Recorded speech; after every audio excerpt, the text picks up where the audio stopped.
Hey watch fans, Brad from Brent Miller Jewelers.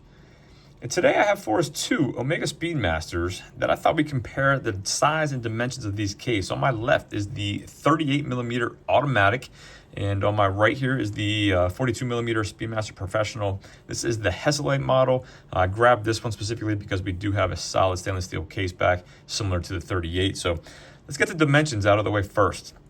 This 38mm model, I measured above the crown here, just the case, diagonally across at 38.2 millimeters. Across the bezel from the 3 to the 9 at 37.3 millimeters. And the crystal at 31.2 millimeters. So hopefully it gives you an idea of the case size and kind of maybe how it looks. I'll throw these on wrist here at the end. The 42, again, measured 42 millimeters across the case above the crown, diagonally across, again, 42. 39.9, so almost 40 even across the tachometer here, the bezel. And then 34 millimeter even on the crystal. So the crystal is about 3 millimeters larger. Again, I think visually it does look about that as well. However, on the smaller model, it is a little bit squattier, thicker case at 14.7 on the 38 compared to 13.7, a millimeter thinner on the 42. The lug-to-lug, 44.7 versus 47.3 on the 42. So as you would expect, larger case, longer lug-to-lug, however, slightly thinner, which I believe is probably due to the movement, which we'll talk about here shortly. We have a 18mm lug width on the 38, tapering down to 16 at the clasp, and we do have different style clasps. So I guess I'll show you the 38 here. We have a butterfly style clasp. Again, so 18 at the lug, tapering down to 16. You do have your logo here on the clasp. We do have screws, and it does look like we have a half link on each side, so no micro adjustability. But we do have the half links. We do have a solid stainless steel case back. And again, you can see there the column wheel. Underneath there is the Omega caliber 3330. Again, coaxial escapement, however, not master chronometer. So one of the differences between the two movements. And again, it's an automatic, so there is a rotor on this movement. 52 hours of power reserve. We do not have a sign. We do have a sign, but non-screw down crown. However, one other difference in this model is you do have 100 meters of water resistance compared to only 50 on the Professional. So again, I'll grab that one here in a second, but I wanted to show you the profile there with the pushers.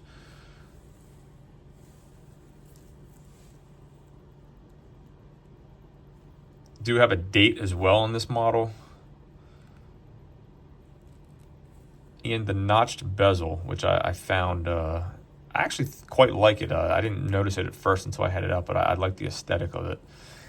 42, again, where we go? We started off at 20 millimeters, so you have a 20 versus the 18, and this tapers down to 15 millimeters at the clasp. So a little bit more of a dramatic taper, but we do have a nice thin profile on this clasp. Dual push-button deployment compared to the butterfly, but again, solid stainless steel case back. And this is the manual wind 3861 master chronometer movement, 50 hours of power reserve, so about the same on both. And again, most folks are probably going to be more familiar. The Hesalite model here on the bracelet is all brushed or satin brushed, compared to you do have some polish if you select the sapphire model. Here on the 38, we do have polished center link, so slight difference there as well. And then actually the handset too, you can see the hour indices are rhodium plated on this 38.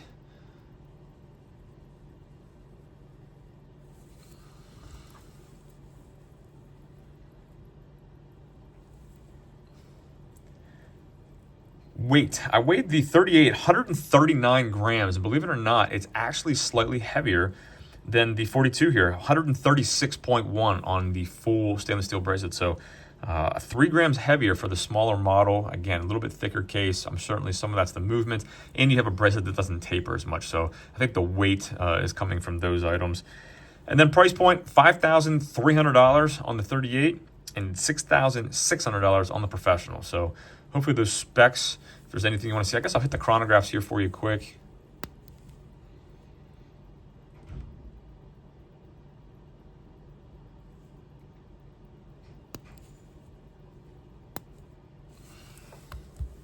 I do find the professional hands are going to be more legible. Can't get that out of my mouth today.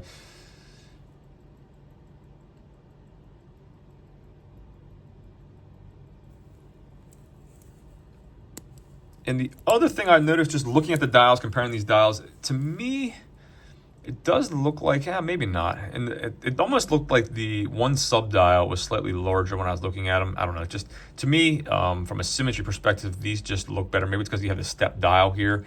It's just better laid out on the 42 in my opinion. But regardless, same functionality. Sub dial here at 9 o'clock, small seconds hand. 30-minute counter at 3 and a 12-hour counter at the 6. So let me throw these both on wrist real quick. I'm sure that's what a lot of you want to see. Again, I have a 6 3/4 inch wrist. I actually really like the size of this 38. I feel like 38 is becoming my favorite size of any watch. I do own and wear a 39 millimeter FIOS Speedmaster, and frankly, I do like the size of this.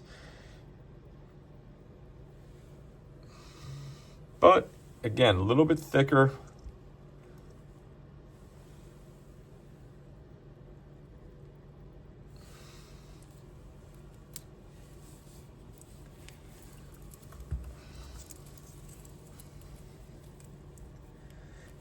You know what I also failed to mention?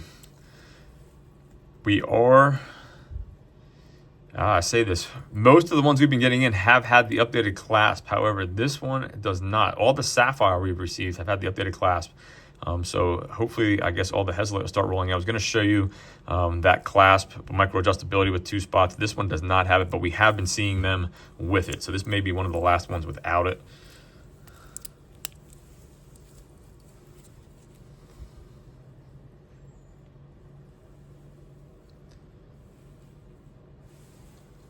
A little bit thinner profile. As always, greatly appreciate you viewing. Let me hit the lights quick.